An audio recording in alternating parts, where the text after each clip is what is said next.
Dubai में अविनाश एक pizza company में नौकरी किया करता था।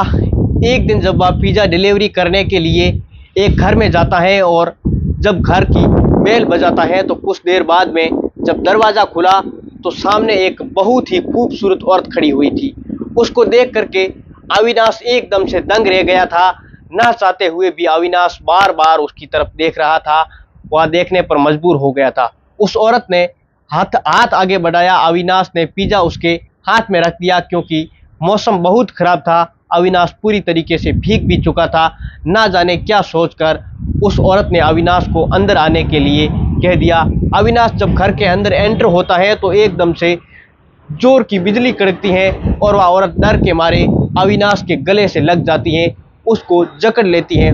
बस उस औरत का अविनाश को स्पर्श करना था कि उसको सुना था कि मानो जैसे कि सांप सूं गया हो।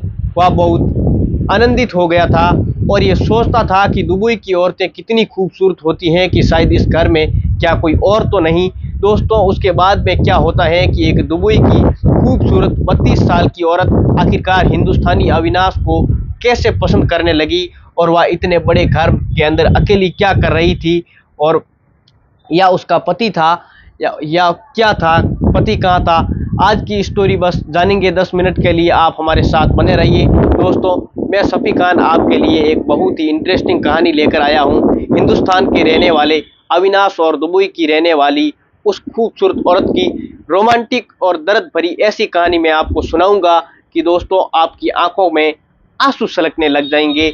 बस आपसे यही रिक्वेस्ट है कि आप हमारे चैनल को एक बार सब्सक्राइब जरूर कर दीजिए और वीडियो को लाइक कर दीजिए। फेसबुक पेज को एक बार फॉलो कर दीजिए और अपने तमाम दोस्त हैं उनमें आप इस वीडियो को शेयर भी कर दीजिए, शेयर किया कीजिए ताकि हमारी हिम्मत बढ़ती रहे, हमारा हौसला बढ़ता रहे। हर रोज़ नई नई कहानी मैं लेकर आता रहता हूँ।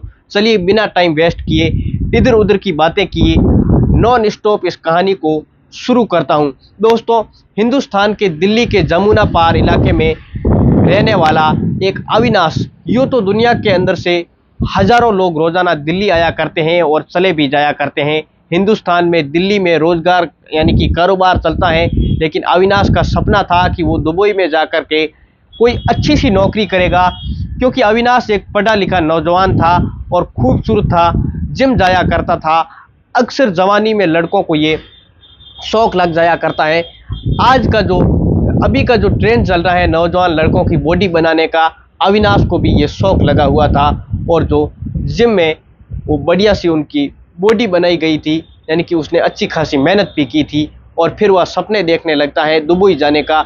एक वीज़ा आती है दुबई से, एजेंट उसको बताता है कि वीज़ा दुबई की है, अगर आपको एक कंपनी में डिलीवरी बॉय का काम करना है तो तुम्हें दुबई भेज सकता हूँ। क्योंकि अविनाश किसी भी तरीके से दुबई जाना चाहता था। पिछले 15 सालों में दुबई का जो डेवलपमेंट हुआ है, दुबई की जो खूबसूरती बढ़ी है, लोग दुनिया भर से दुबई देखने के लिए आते हैं। पूरी दुनिया के अंदर दुबई ने अपना नाम कमाया है। हर आदमी का सपना होता है कि वह दुबई जाए, वहाँ पर कारोबार करे और वहाँ पर ही सेटल हो जाए, कोई दिक्कत नहीं। यही अविनाश भी सोचता था, उसके सपने बड़े थे और वह हमेशा यही सोचता था कि एक बार वह किसी तरीके से दुबई चला जाएगा और वहाँ पे जाकर वह काम करने लग जाएगा, फिर वहाँ पर सेटल हो जाएगा और किसी ना किसी तरीके से वहाँ पर बस ही जाएगा।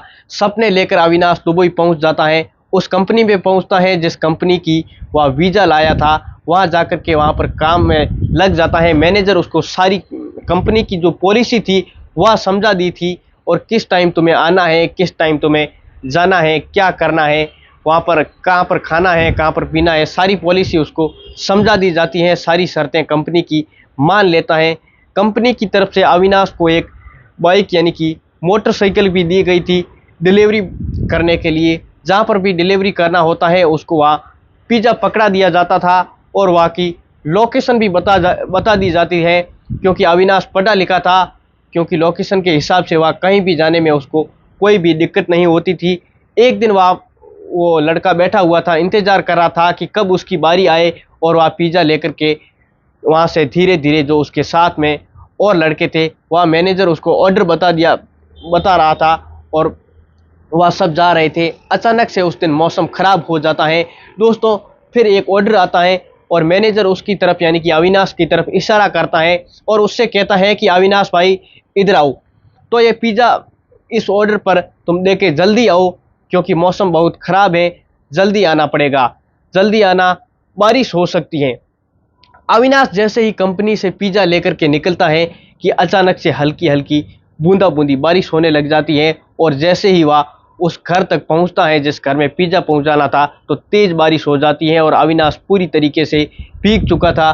जल्दी जल्दी उसने मोटरसाइकिल का स्टैंड लगाई और वह दरवाजे के पास में खड़ा हो जाता है बारिश से बचने के लिए। घर की डोरबेल बजा देता है। जब घर की डोरबेल बजाई तो लगभग 1 या 1.5 मिनट के बाद में दरवाज़ा खुलता है। जब दरवाज़ा खुला तो अविनाश के सामने अविनाश की आंखें फटी की फटी रह जाती हैं क्योंकि एक ऐसी खूबसूरत औरत उसने अपनी ज़िंदगी में देखी नहीं थी। आपको पता है कि दुबई की खूबसूरती मशहूर है, वहाँ की लड़कियाँ और वहाँ की औरतें भी बहुत खूबसूरत होती हैं। आपने ये अविनाश कहता है कि अपने दिल्ली में उसने ऐसी खूबसूरत जिस्म की कसी हुई औरत कभी नहीं देखी थी।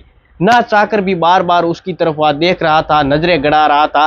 अचानक से औरत अविनाश को कहती है कि तुम पूरी तरीके से भीग चुके हो, अंदर आ जाओ।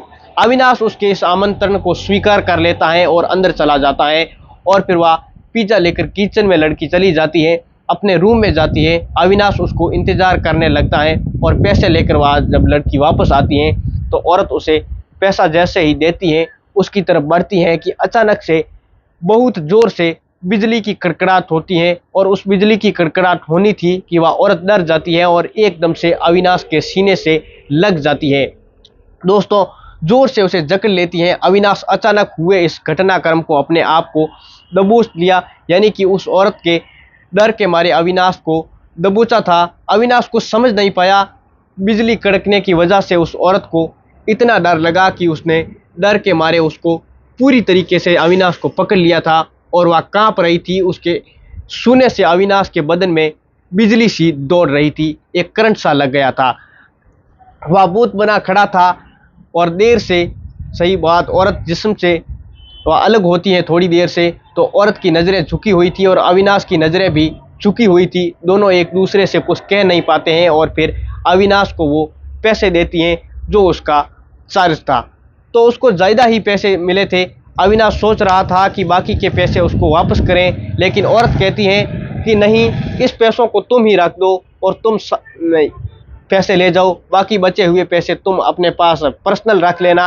अविनाश वापस कंपनी चला जाता है और फिर वहाँ पर जाने के बाद में डिलीवरी होती है, बाकी अपना टाइम पूरा करता है और टाइम पूरा करने के बाद में ड्यूटी ख़त्म होने के बाद में जैसे ही अविनाश खाना खा कर के रात को अपने रूम में पहुँचता है और बार बार उसे वह फिल्म यानी कि वह कहानी बार बार उसकी आंखों के सामने आ रही थी, बिजली कड़कने वाली, कि आज कैसा मेरे साथ में घटनाक्रम हुआ है, ये एक हादसा हुआ था या फिर अचानक से उसके सीने से वह औरत लग जाती है और उसको सुना, उसके सीने से लगना बार बार अविनाश को ये याद आ रहा था, लेकिन अपने ख्याल को वह सटक देता है। तो अचानक से एक एक्सीडेंट था, यानी कि बिजली कड़की थी या कोई इत्तेफाक से औरत बिल्कुल उसके करीब खड़ी थी और पैसे देने के लिए आई थी और अचानक से बिजली कड़कती है। और औरत कमज़ोर दिल की तो होती है, नाजुक दिल की होती है।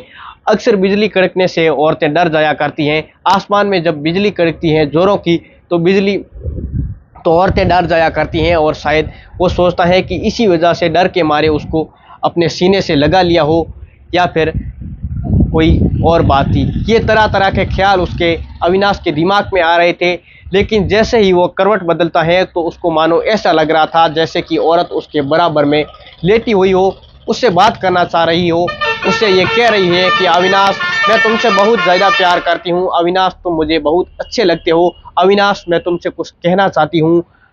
तमाम तरीके से अविनाश के मन में ये ख्याल आने लगते हैं। वह कभी इधर करवट बदलता तो कभी इधर करवट बदलता। दोस्तों, उन ख्यालों को अपने मन से वह एक बार झटक लेता है। इसी तरीके से पता नहीं रात के किस पहर में उसको नींद आ जाती है और सुबह जब वो अपने काम पर जाता है तो आज लगभग शाम के यानी कि 4 बजे के करीब फिर से ऑर्डर एक आता है और फिर उसी यानी कि घर से ऑर्डर आता है दोबारा। और आज स्पेशल तौर से मैनेजर से ये कहा गया था कि जो कल लड़का डिलीवरी देने के लिए आया था उसी लड़के को हमारे घर पर भेजना है। जब मैनेजर ने उस औरत औरत ने इस बात को लेकर मैनेजर से कहा। जब अविनाश को बुलाया तो गौर से उसकी तरफ मैनेजर देखता है और गौर से देखने के बाद में कहता है कि ये पिज़्ज़ा लो और कल वाले पते पर उसको लेकर जाओ, पता तो तुम्हें अच्छी तरीके से याद ही होगा। अविनाश हैरत से उस पिज़्ज़ा को पकड़ता है और फिर मोटरसाइकिल पर अपने साथ रखता है और चल देता है। उस औरत को डिलीवरी देने के लिए जब वह अपने घर के पास पहुंचता है तो रह रहकर उसके मन में यही ख्याल आ रहा था कि आखिरकार उस औरत ने दोबारा आज मुझे ही क्यों बुलाया है। बहरहाल इस तरीके से ख्यालों के साथ साथ वह उसी घर के अंदर पहुंच जाता है। जाकर फिर घंटी बजाता है और बहुत जल्द दरवाज़ा खुल जाता है और आज वह औरत उसको दरवाजे पर खड़ा नहीं रहने देती, बल्कि उसको सीधा अंदर बुलाने आने के लिए कहती है। अविनाश जब अंदर पहुंचता है तो वह बैठने के लिए औरत कहती है, क्योंकि आज मौसम बिल्कुल ठीक था, आज गर्मी पड़ रही थी और अविनाश को पसीना आ रहा था, इसलिए वह उसको बैठने के लिए औरत कह देती हैं और खुद जाकर किचन में जाती हैं और पानी लेकर आती हैं। क्योंकि गर्मी की वजह से अविनाश को बहुत प्यास भी लग रही थी। वह डिलीवरी बॉय था, पिज़्ज़ा लेकर आया था और एक ही सांस में पूरा गिलास वह गटक जाता है। जब अविनाश ने पानी पिया तो औरत बार बार उसे देख रही थी। अविनाश गिलास खाली करता है और उस औरत को पकड़ा लेता है और थैंक यू कहता है। थैंक यू कहने के बाद में वह खड़ा हो जाता है और इधर उधर उस घर में पूरी हैरानी से देख रहा था कि आखिरकार वह जिस हैरानी से देख रहा था वह औरत समझ गई थी कि अविनाश आखिर घर में इतनी हैरानी से क्या देख रहा है। वह औरत कहने लगी कि मैं इस घर के अंदर अकेली रहती हूँ, बाकी लोग तो जो इस घर में रहने वाले हैं वो शाम को आएंगे। शायद तुम भी हैरानी से यही सोच रहे होंगे कि इतने से बड़े घर में अकेली मैं कैसे रह रही हूँ और यहाँ पर कोई और नहीं क्या। यानी कि अविनाश के सवाल करने से पहले ही उस औरत के मन की बात को वह भांप गई थी और फिर उसके सवाल होने वाला था उससे पहले ही उसका जवाब दे देती है। अविनाश उससे पैसे लेता है और फिर वापस अपनी कंपनी में आ जाता है। जब अविनाश को बार बार जो उस औरत से मिलने की तड़प सताने लगी थी, अंदर ही अंदर एक टिस थी कि बार बार उस औरत के पास जाने के लिए थी, वह मजबूर कर रही थी। अब अविनाश ये सोचने लगा कि किसी भी तरह से उस औरत का ऑर्डर आए और वह पिज़्ज़ा देने के लिए उसके घर जाए। अगले ही वह दिन पूरे दिन इंतज़ार कर रहा था, लेकिन उस घर से कोई भी ऑर्डर नहीं आया था और उसको डिलीवरी देने के लिए वह अलग अलग जगहों पर उसे जाना पड़ता था। दोस्तों, उसके बाद में दूसरे दिन फिर वहीं से एक ऑर्डर आता है और स्पेशल तौर पर अविनाश को ही आने के लिए कहा जाता है। कंपनी मैनेजर समझ रहा था कि मामला कुछ ना कुछ दाल में कुछ काला ज़रूर है। हर रोज़ वो औरत जब ऑर्डर करती पिज़्ज़ा तो वह डिलीवरी बॉय यानी कि अविनाश को ही क्यों बुलाती। उसने अविनाश से भी मैनेजर साहब ने पूछ लिया, अविनाश क्या चक्कर है भाई कि आखिरकार तुम्हारी ही डिमांड क्यों आती है।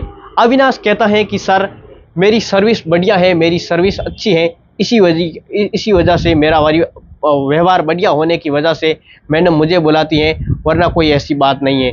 जब वह तीसरी बार पिज़्ज़ा देने के लिए जाता है, यानी कि जब उसके मन में खुद ये आता है कि मैं किसी बहाने से उस औरत से मिलूं और उससे ढेर सारी बातें करूं, उसे वहां जाकर देखूं और उसके पास बैठूं। जब वह पिज़्ज़ा लेकर वहां पर पहुंचता है तो वह औरत घर के अंदर उससे बुला लेती है, बैठने के लिए कहती है और उससे पूछती है कि अविनाश तुमने कुछ खाया है या नहीं खाया है। वह कहता है कि मैडम अभी तक मैंने कुछ नहीं खाया है और बस मैं आपकी डिलीवरी देने के बाद मैं कंपनी में जाकर कुछ ना कुछ खा ही लूँगा। लेकिन वह औरत कहती है कि अविनाश आज ये पिज़्ज़ा हम दोनों मिलकर खाएंगे। अविनाश कहता है कि मैडम आप कैसी बातें कर रही हो, ये पिज़्ज़ा तो आपके लिए मंगाया है, आप इसे एंजॉय करें, आप इसे खाएं, कंपनी में जाकर कुछ ना कुछ मैं तो खा ही लूँगा। वह औरत कहती है कि कैसी बातें करती हो, पिज़्ज़ा वैसे ही मुझसे बच जाता है और फिर शाम को पड़ा रहता है, फिर उसके बाद में रात को इसका टेस्ट भी नहीं आता है, इसलिए आप मेरे साथ में इस पिज़्ज़ा को खाना पड़ेगा। वह किचन में जाती हैं, किचन में जाने के बाद में उस पिज़्ज़े को खोलती हैं और प्लेट में सजा करके टेबल पर वापस आ जाती हैं, वहाँ पर रख देती हैं। फिर एक कोल्ड ड्रिंक निकाल के लाती हैं फ्रिज से, ज़बरदस्ती उसका हाथ पकड़कर अपने साथ में अविनाश को बैठा लिया। फिर वह खाने के लिए उसे मजबूर करती हैं, कहती हैं कि तुम्हें आज मेरे साथ में ये पिज़्ज़ा खाना ही पड़ेगा। अविनाश उसके बहुत ज़्यादा प्रेशर देने पर वह सोचने लगा, वह मजबूर था कि आखिरकार वह औरत उससे चाहती क्या है, इतना अपनापन क्यों दिखा रही है। जब भी वह घर आता था तो कोई ना कोई आदमी वहाँ पर वह क्यों नहीं दिखाई देता था। बहरहाल उस दिन अविनाश वह पिज़्ज़ा खाता है और पिज़्ज़ा खाने के बाद में दोनों अपने अपने बारे में एक दूसरे से बताने लगते हैं। अविनाश भी अपने बारे में बताने लगता है कि मैं हिंदुस्तानी हूँ और मैं हिंदुस्तान के दिल्ली में रहने वाला हूँ और ये काम काम के सिलसिले में मैं यहाँ पर आया हूँ। इस कंपनी में मेरी नौकरी लगी हुई है, जहाँ पर मैं नौकरी करता हूँ, अच्छी खासी कमाई कर लेता हूँ। कुछ मुझे कंपनी की तरफ से भी नौकरी में मिल जाया करते हैं, कुछ कस्टमर मुझे हैं जो पैसे दे दिया करते हैं, इसलिए मेरा अच्छा खासा गुजारा हो जाता है। आज जो मैंने सोचा था वैसा ही चल रहा है। जब वह औरत से पूछता है कि बाकी तुम्हारे घर वाले कहाँ पर हैं, तो वह उस बात को टाल देती है, कहती हैं कि फिर कभी बताऊंगी। उसके बाद में इसी तरीके से जब दोनों की मुलाकातें का सिलसिला है जो लगातार अब चालू हो गया था। अब वह फ़ोन करके भी अविनाश को अपने पास बुला लेती थी, घंटों घंटों उससे बात करती। अविनाश भी उससे मिलने के लिए तड़प लेता है और दोनों के दिलों में जब प्यार की आग फटकने लगती है तो उससे उस दिन रोमांटिक मूड था दोनों का। अविनाश और उस औरत का हाथ पकड़ लेता है और उससे प्यार करने की कोशिश करता है। वह औरत उसे एक दिन अचानक से रोक देती है। वह कहती है कि अविनाश, बहुत दिनों से जब तुम्हारी मेरी मुलाकात शुरू हुई है, मैंने तुमसे कुछ झूठ बोला है और मैं आपसे आपके बारे में सब कुछ आज मैं आपको बताना चाहती हूँ। आगे बढ़ने से पहले मैं तुम्हें ये कहना चाहती हूँ कि बेहतर होगा। अविनाश हैरत से उस औरत की तरफ देखता है और उसका हाथ छोड़ देता है और कहता है कि बताओ, तुम क्या बताना चाहती हो अपने बारे में। जो भी तुम्हारी ज़िंदगी में है, जो भी तुम्हारी ज़िंदगी की सच्चाई है, वह सब कुछ आज मुझे बता दो। वह औरत कहती है कि अविनाश, ये जो इतना बड़ा घर है, ये जो तुम देख रहे हो, मैं अकेली रहती हूँ और इस घर के अंदर कोई भी मर्द रहने वाला नहीं है। अविनाश को बड़ी हैरत होती है और वो पूछता है कि तुमने तो मुझे ये कहा था कि इस घर में रहने वाले शाम को आते हैं। वह औरत कहती है कि मैंने तुमसे आखिरकार झूठ बोला था। आज मैं तुम्हें अपनी ज़िंदगी की एक कड़वी सच्चाई बताने जा रही हूँ, जिसको सुनकर तुम शायद यकीन ही ना करो। वह कहती हैं कि मैं एक बहुत ही गरीब थी, मेरे माता पिता हैं जो वो भी बचपन में मेरी बहुत ज़्यादा मैं खूबसूरत थी। मेरी माँ और मेरे पिताजी हैं जो मुझसे बहुत प्यार करते थे। मेरा पिताजी चौकीदार का काम करता था और मेरी माँ है जो रसोई घर में खाना बनाया करती थी, काम करती थी, और वहाँ से जो भी हमें मिलता था उसी से हमारा गुजारा बसारा हो रहा था। 3 बहनें थी, कोई हमारा भाई नहीं था। एक दिन हम रसोई करने के लिए किसी पार्टी प्रोग्राम में मेरी माँ के साथ में मैं खाना बनाने के लिए जाया करती थी, तो वहाँ पे काम करने वाले मेरे को साथ में ले जाती थी और मैं वहाँ पे हाथ बटाया करती थी। लगभग मेरी उम्र वहाँ पे 15 साल की थी और मैं वहाँ पर पहुँचती हूँ, खाना बनाती हूँ, सारे काम करती हूँ। जब खाना बांटने का नंबर शुरू होता है तो मैं वहाँ पर जिससे उनको शरारत थी, वह खाना भी शुरू हो चुका था और उसके साथ ही इसी तरीके से मैं वहाँ पर रहती थी। अचानक से एक नौजवान की नज़र मेरे ऊपर पड़ती है और बार बार मुझे देख रहा था, क्योंकि मैं गरीब घर से थी, गरीब परिवार से थी, कपड़े भी मेरे कोई बहुत अच्छे नहीं होते थे। बस उस दिन से मैं पार्टी में वहाँ पर, जब मेरी माँ ने बताया था कि उस घर में बहुत ज़्यादा मेहमान आएंगे, मेरे मालिक ने तो मेरे अच्छे से कपड़े मैंने उस दिन पहने थे। मैं गरीब तो थी लेकिन अच्छे कपड़े पहने थे, इसलिए देखने में मैं उस दिन ठीक ठाक लग रही थी। नौजवान बार बार मेरा पीछा कर रहा था और उसकी मंशा क्या थी ये मैं नहीं जानती थी। जब किसी के पास में मैं जाती थी तो किसी को गिलास या किसी को शराब पिलाती थी, तो खाने की चीज़ें देती थी, तो बार बार मेरे पीछे वह लड़का आ जाता था और मेरे कुछ ना कुछ मेरे को वह जैसे करते पार्टी ख़त्म हो जाती है। पार्टी ख़त्म होने के बाद मैं अपने घर में मैं वहाँ पे जाती हूँ तो क्या देखती हूँ कि वह लड़का बार बार मेरा पीछा कर रहा था और मेरे घर तक आ चुका था। वह घर आया और मेरी माँ से कहने लगा कि तुम्हारी बेटी से मैं बहुत प्यार करने लगा हूँ, इसलिए मैं इसके साथ में शादी करना। मेरी माँ हैरत में पड़ जाती हैं और उसको कहती हैं कि बेटे, शादी ब्याह के मामले में जल्दी है, इसलिए कुछ सोच करके जवाब दूंगी। वह उस दिन तो चला जाता है और जाते जाते वह ये भी कहता है कि मैं कल आऊँगा, कल मुझे जवाब देना पड़ेगा। मेरी माँ और मेरे बाप मशवरा करते हैं और मेरे माता पिता ने कहता है कि मुझे लगता है कि ये लड़का रईस घर का कोई बिगड़ा हुआ है जो इस तरीके से आने की हिम्मत करता है। इसलिए हमें अपनी लड़की भी यहाँ से बेहतर होगा कि अगले दिन जब वह लड़का उसी घर से आता है तो उसे शादी के लिए मना कर देता है। हम अपनी बेटी की शादी किसी हैसियत के लोगों से करेंगे, बहुत ही गरीब आदमी, यानी कि हम बर्तन मांजने वाले लोग हैं, दूसरे घरों में चौकीदारी करने वाले लोग हैं, इसलिए हम अपनी बेटी की शादी तुमसे नहीं कर सकते। दोस्तों, ये बात सुनकर लड़के को बहुत गुस्सा आता है।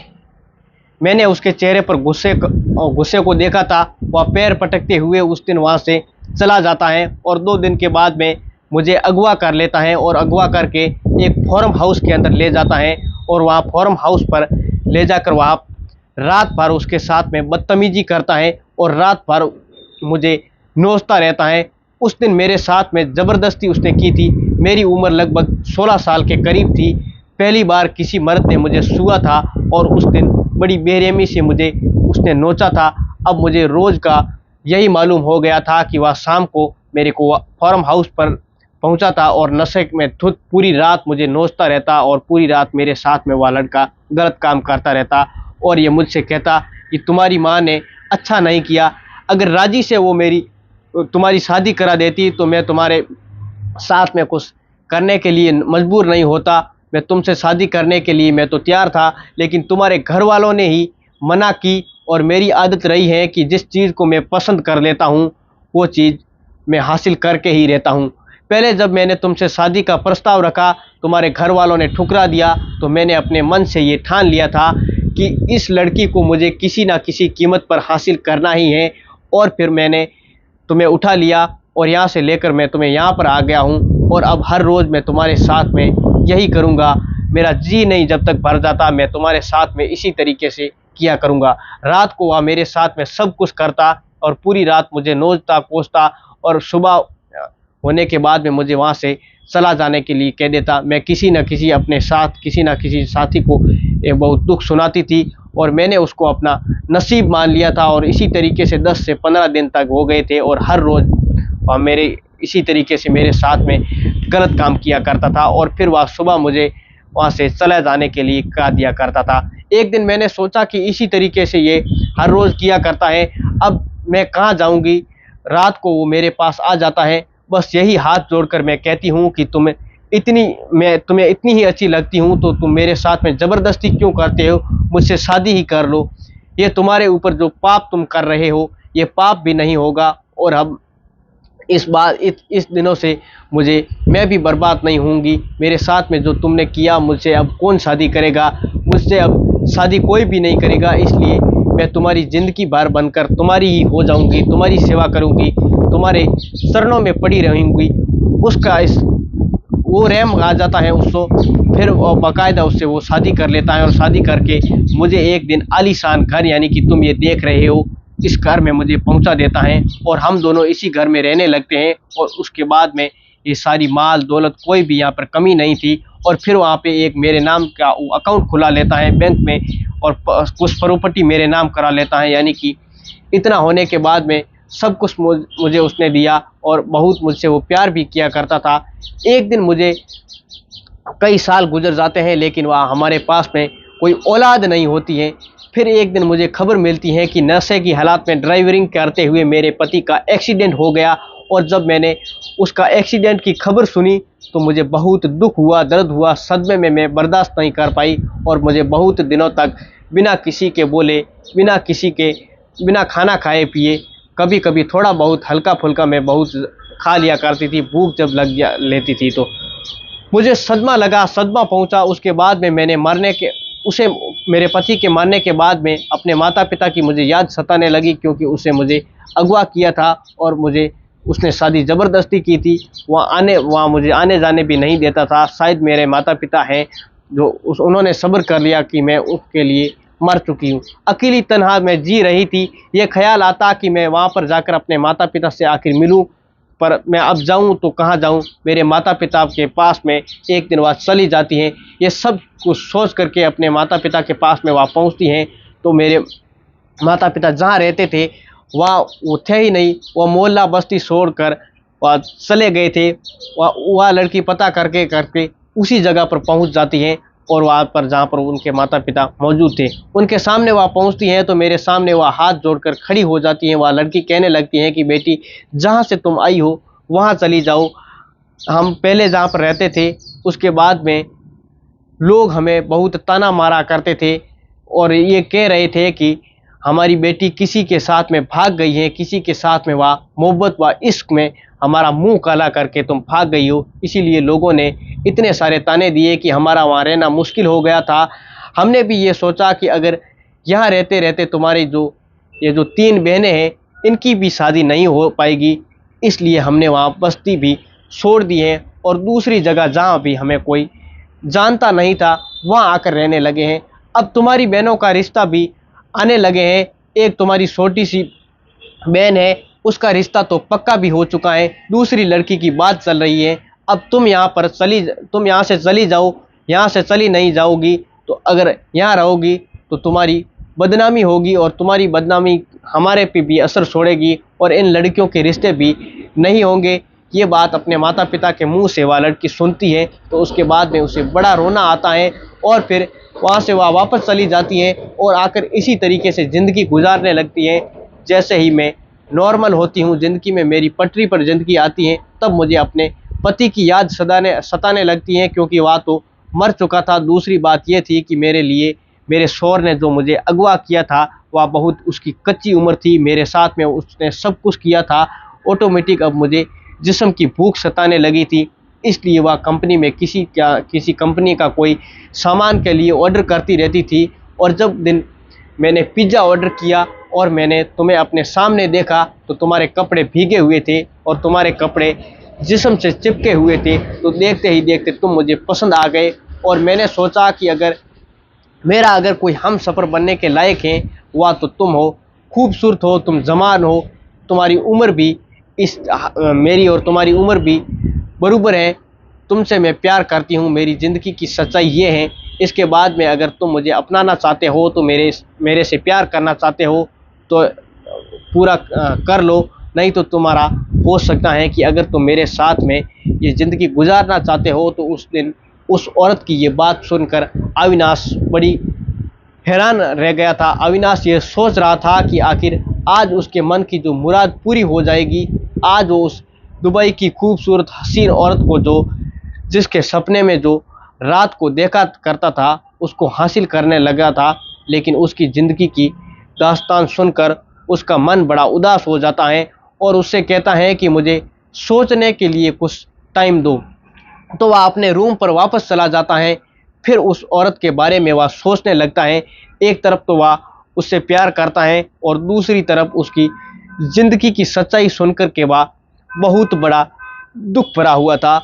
उसको ये पता चल चुका था कि वह औरत है जो वह विधवा है, एक आदमी की बीवी है जिसने कुछ दिन पहले उसके साथ में ज़बरदस्ती से उसके रेप किया था और उसके साथ में शादी करके अब वह हंसी खुशी रह रही थी। फिर वह अपने घर वालों के बारे में वह सोचता है कि अगर उस औरत के साथ में वह दुबई में सेटल हो जाता है और उसके घर वाले क्या कहेंगे, कि इन्हीं तमाम बातों के लिए पूरी रात वह उलझता रहता है और किसी नतीजे पर वह पहुंचकर सुबह वह आत्मविश्वास के साथ में उस औरत के घर पहुंच जाता है।